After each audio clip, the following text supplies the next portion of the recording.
আমি এটা দাগ দিয়ে এটাকে লাইন 1 করছিলাম। আপনারা অন্য একটা ভিডিওই আপনারা দেখছেন। লাইন 1, লাইন 2, এবার আমি লাইন 3 করব। তো লাইন 3 হচ্ছে আমার স্পেস হবে, প্রথম শুরু করব 9 থেকে।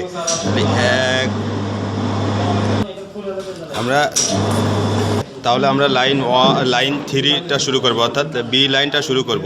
তাহলে 1 2 3 4 5 6 7 8 9 এখান থেকে শুরু করব। তাহলে আমরা এখানে একটা দিয়ে রাখি, আমার একটা চিহ্ন দিয়ে রাখি, যেহেতু এটা লাইন 3 হবে এখান থেকে। তা আমি একটা চিহ্ন দিয়ে রাখি আমাদের সুবিধার্থে। এটা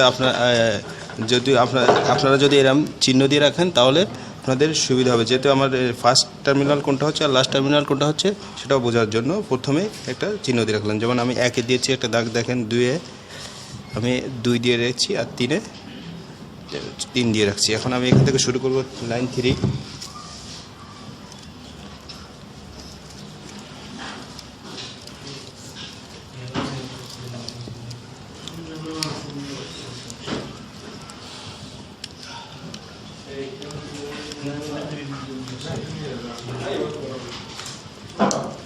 লাইন 3টা আমি ফার্স্ট টার্মিনালটা ঢুকা দিলাম, প্রথম টার্মিনালটা আমি ঢুকালাম। তাহলে এখন দ্বিতীয় যে আরেকটা টার্মিনাল আছে সেটা আমি ঢুকাবো 7 থেকে। 7 স্পেস হবে 7, অর্থাৎ ভিতরে থাকবে 5। 1 2 3 4 5 6 7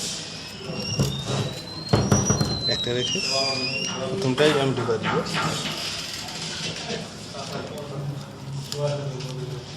অল্প অল্প করে এখানে আমি অল্প অল্প করে ঢুকাবো। আমার যত অল্প নিব তত এই ষোলোটার ভিতর দ্রুত আপনারা দিতে পারবেন।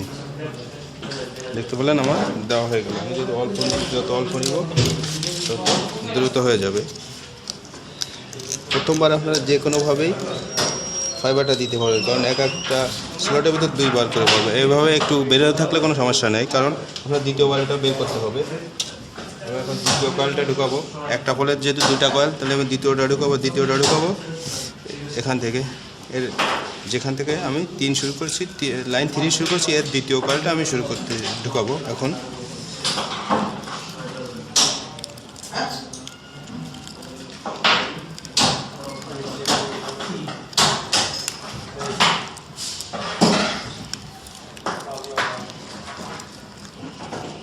দেখলেন আমার দ্বিতীয় কয়েলের শুরু প্রান্তটা ঢুকানো হয়ে গেল। দ্বিতীয় কয়েলের শুরু প্রান্তটা ঢুকানো গেলে আমি এখন তৃতীয় কয়েলের দ্বিতীয় প্রান্তটা ঢুকাবো।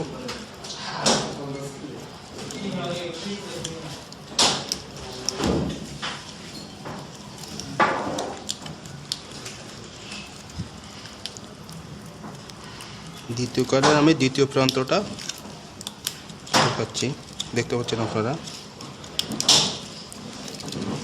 ঢুকানো হয়ে গেলে আমার ফাইবার কাটা আছে, আমি একটা ফাইবার দিয়ে দিব।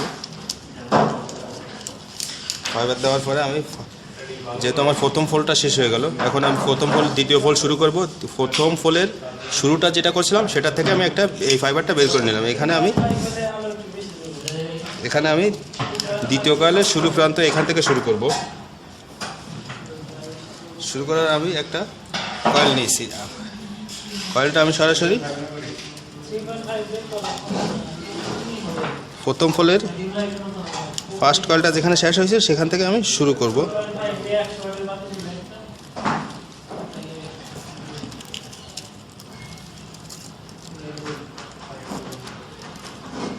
শুরু করার পর এখন আমি এখানে সুন্দরভাবে ফাইবারটা, এবার যেহেতু আমার 2টা কয়েল দেওয়া হয়ে গেছে, এখন এখানে সুন্দরভাবে ফাইবারটা দিয়ে দিব।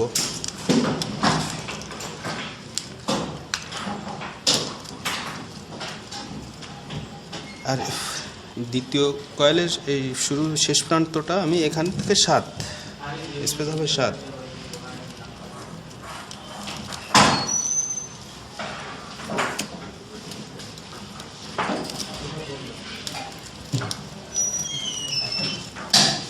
এখন আমি একটা ফাইবার কেটে রাখছি, আমি এই ফাইবারটা দিয়ে দিব।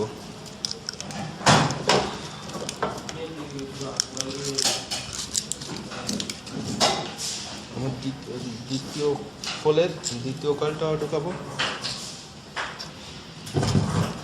তাহলে আমার প্রথম ফলে যে দ্বিতীয় কয়েলটা ছিল, দ্বিতীয় কয়েলের শেষ প্রান্তর ফাইবারটা আমি বের করে নিয়েছিলাম। বের করে এনে আমি এখানে আস্তে আস্তে সমানভাবে ধরবো, ধরে অল্প অল্প করে স্টার্টারের ভিতর দিয়ে দিব।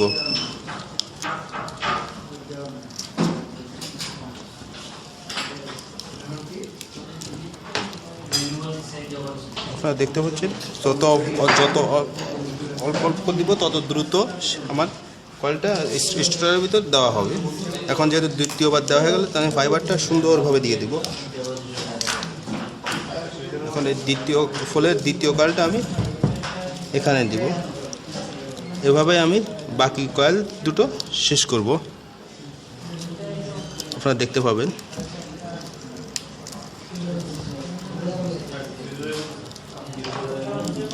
আপনার একটা কয়েল যদি আপনারা এক লাইন ওয়ানটাও যদি আপনারা ফলো করে ভিডিওটি দেখেন, তাহলে আপনারা পুরো মোটরটি বাঁধা বুঝতে পারবেন। তারপর আমি আপনাদের ধাপে ধাপে প্রত্যেকটা ভিডিও দিচ্ছি, আপনারা যেটাই দেখেন পুরোটাই কয়েল বা একটা মোটর রিওয়ার্ডিং করতে পারবেন। যদি সবটা দেখেন তাহলে তো ভালো, আর যদি একটাও দেখেন তাহলে আপনারা কোন নিয়মটা ফলো করলে আপনারা রিওয়ার্ডিং করতে পারবেন।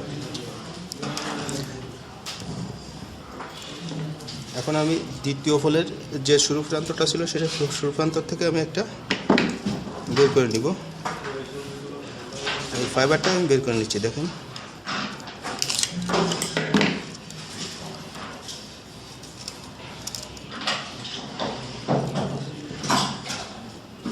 লাইন 3 যেহেতু প্রথম ফল দেখলেন, দ্বিতীয় ফল দেখলেন, তৃতীয় ফল, এখন চতুর্থ ফলের শুরু কয়েলটা আমি ঢুকাচ্ছি, দেখেন।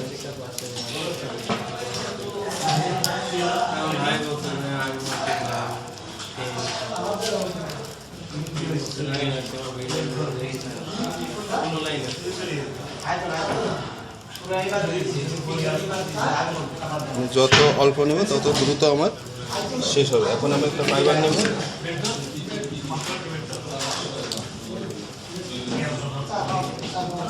ফাইবারটা সুন্দরভাবে দিয়ে দেবো, যেহেতু শেষ তো তাই সুন্দর দ্বিতীয়বার সুন্দর করে দেবো। আবার এখান থেকে আমি সাথে যে শেষ করবো, অর্থাৎ প্রথম যে 3 থেকে শুরু করেছিলাম, যে 3-এরটা বের করবো, আর দ্বিতীয়টা আবার তৃতীয় হলের থেকে শুরু বের করবো। আপনারা এটা দেখেন।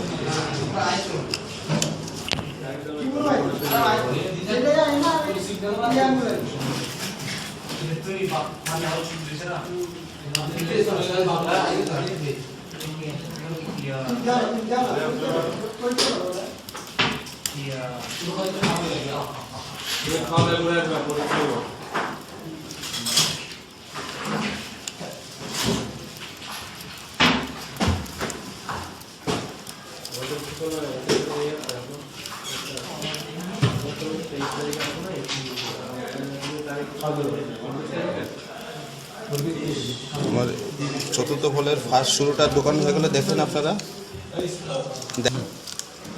এভাবে আপনারা পুরো কয়েলটা ঢুকাবেন। আর এই যে কয়েলটা আছে, এটা আপনি তৃতীয় ফলের শেষটার থেকে প্রথম ফলের দ্বিতীয়টা শুরুতে ঢুকাবো। এভাবে আমি পুরো কয়েলটা রিওয়ার্ডিং করব। যদি আপনার কোথাও না বুঝে থাকেন তাহলে কমেন্ট করবেন, আর যদি ভালো লেগে থাকে তাহলে চ্যানেলটিকে